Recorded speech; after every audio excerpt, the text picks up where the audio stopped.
Hello guys, তো আমরা আজকে রওনা দিলাম আমাদের কিছু ঘোরার উদ্দেশ্যে। যে আমরা এখন রাস্তায় আছি, আমাদের গন্তব্য আজকে গদখালি হয়ে পানিসারা হয়ে আবার জিগরগাছা। তো গাইস আমরা যাচ্ছি এখন রাস্তায়, যে সামনে এক ভ্যান মামা স্টাইল নিয়ে চালাচ্ছিল, আসছে একটা প্রাইভেট। রাস্তাটা অনেক ছোট, যেখানে প্রাইভেটটা ঢুকাইছে, যার কারণে রাস্তায় একটু ঝামেলা আর কি। ইজি বাইক যাচ্ছে মামারা পিকনিক করতে করতে, তারা পিকনিক করতে ওখানে।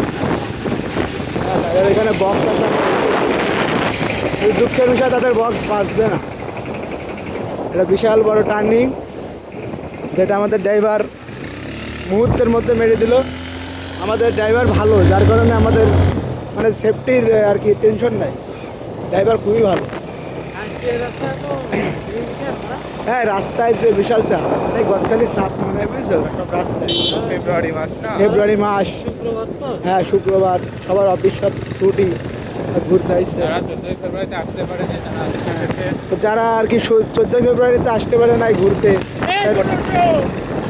হ্যাঁ, প্রিয় মানুষ নিয়ে ঘুরতে, তারা আজকে ঘুরতে আসছে। আমাদের তো আর প্রিয় মানুষ নাই যে আমরা আসবো, আমরা সিঙ্গেল মানুষ, একা একাই ঘুরি, আমরা ভাই বন্ধু।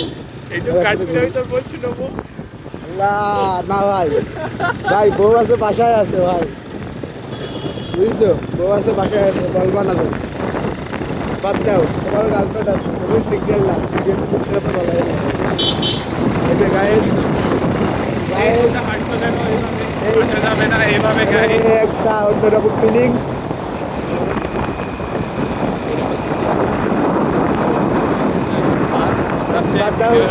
গাইস আমরা খুব কাছাকাছি আইছি ভাই, গাড়িটা একটু স্লো করো, গাড়িটা একটু স্লো করো, হ্যাঁ একটু স্লো যাও। আল্লাহ কোথায় স্লো যাচ্ছি, তো আবার আরো আল্লাহ, মানে বুঝলাম না ভাই।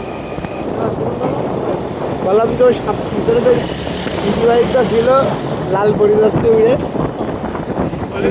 ও হলুদ পরি, সরি আমার হলদে পাখি। পিছনে ইজি বাইকটা ছিল, সুন্দর একটা পরিবেশ, ঠান্ডা নিরিবিলি। এটা একটা মাদ্রাসা, পানিসারা এতিমখানা আর কি। এটা সম্ভবত একটা ঈদগাহ পরিচালিত, যারা হয়তো বা এখন নামাজ পড়া হয় না, ঈদের সময় নামাজ